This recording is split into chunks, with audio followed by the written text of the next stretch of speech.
Hello guys, and welcome back to the channel. So now guys, we're back with the Godswill Akpabio storyline again. I am sure that Abubakar Malami will be giving tithes and offerings wherever he worships for this story, because this has now taken him off the headlines. Of course, it's a drama a minute within the Nigerian space, but a story that is not going away. Guys, I bring you this. HURIWA, so that's an acronym for an organization. So HURIWA asks Buhari to arrest Akpabio, National Assembly members gives reason. So this is the headline now. We all saw the explosive interactions between Akpabio and the Senate and the functionaries of NDDC and also the Senate, or was it the House of Assembly? I do correct myself on that. It was the House of Assembly that the probe is taking place in. But we saw the interaction, and off the back of that now there's an outrage within the society and people are calling for arrest. Again, HURIWA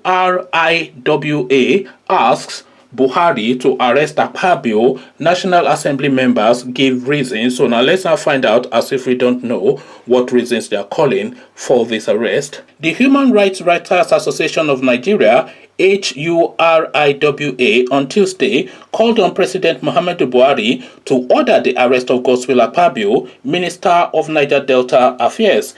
HURIWA, a civil rights group, also urged Buhari to order the arrest of some National Assembly members and the Interim Management Committee (IMC) of the Niger Delta Development Commission (NDDC). The group made the appeal whilst calling for a judicial commission of inquiry on the NDDC, Akpabio, and the National Assembly members getting contracts from NDDC. It explained that such a move would help ensure all the monies are retrieved to the last penny. The call was made in a statement signed by HURIWA's National Coordinator, Emmanuel Onwubiko, and National Media Affairs Director, Ms. Zainab Yusuf. Recall that Akpabio had yesterday accused members of the National Assembly of handling some of the contracts from NDDC. However, HURIWA said the allegations and counter-allegations is an indication that the NDDC should be probed. The statement reads in part, "The drama at the National Assembly, which has entangled the Minister of Niger Development Affairs, Senator Godswill Akpabio, on all sides, has many foundations, which include the alleged quest for power, big money, sex, and deceit.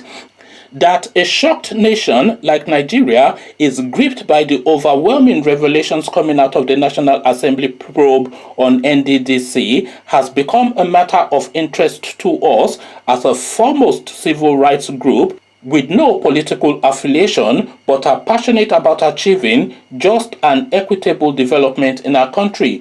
The statements and counter-statements from the National Assembly probe on NDDC are beyond scandalous and shame. With these scandalous revelations, it's become extremely worrisome the way and manner the NDDC expends money without recourse to prioritization of projects that will impact on the people of the region. Again, the National Assembly is a major problem affecting the delivering of development in the Niger Delta region. Aside the current leadership and chairmen of NASS committees on NDDC, the previous ones are equally culpable in terms of negative influence on the commission. We are therefore calling for the constitution of a judicial commission of inquiry to probe alleged financial malfeasance at the Niger Delta Development Commission NDDC. President Buhari must have now realized that the contrived interim management committee was sold to him with dubious and unpatriotic purpose, going by the absurd revelations coming from the committee members at the NASS probe.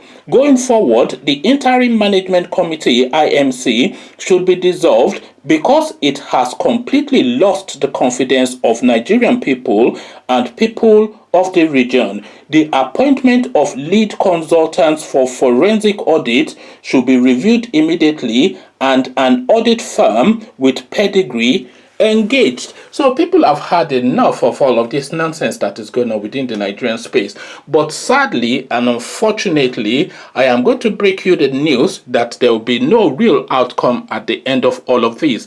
No monies will be retrieved, nobody will go to prison, and it will be business as usual because they will cover it up. And the reason why I said this is because of Akpabio's testimony, which was quite telling on what is going on within the Nigerian space. So here you have a man being invited by the lawmaking house of the Nigerian state to come and answer questions about financial malfeasance, and this guy now sat and frontally confronted the people probing him that I can point to virtually every single individual one of you that you are compromised, you are compromised, you are compromised, and you are compromised, to the point that the original chairperson of that probe panel had to recuse himself for reasons of being compromised, because if he was not compromised, then he would not have recused himself, because an allegation is not sufficient enough of a reason for somebody to step down from a position. It is only when there's sufficient enough within that allegation to make it worthy of that person having to step down. That is only when he would be forced to step down. So the whole system is compromised, of course. It's like asking thieves to sit in judgment of thieves. So if they cannot send the thief that they are sitting in judgment on to jail, because the thief that they're sitting in judgment on can equally point to them and say, okay, I will go to that jail, but you hold my hand and hold his hand so we can match in one single file to that jail cell, because we're equally culpable of these things that you are now sitting in judgment over me on. So this is really the situation in Nigeria. As I've often said, and almost certainly always will say, Nigeria is nothing more than one giant criminal enterprise, and we are seeing it all playing out now. Conversations in the comment section, come share thoughts. They are now asking for arrest, but it's never going to happen. Or am I being too cynical? Come tell me what your thoughts are in the comment section. But before you do that, click on the red subscribe button so it turns gray. Bell button notifies you every time I drop a new video. Click on like as well, because that helps with the YouTube algorithm. Once you've done all three, come into the comment section, come tell me what you're making of what this civil rights group is asking for in the comment section. So I'll leave you here, carry this conversation with you in the comment section, but here I say peace.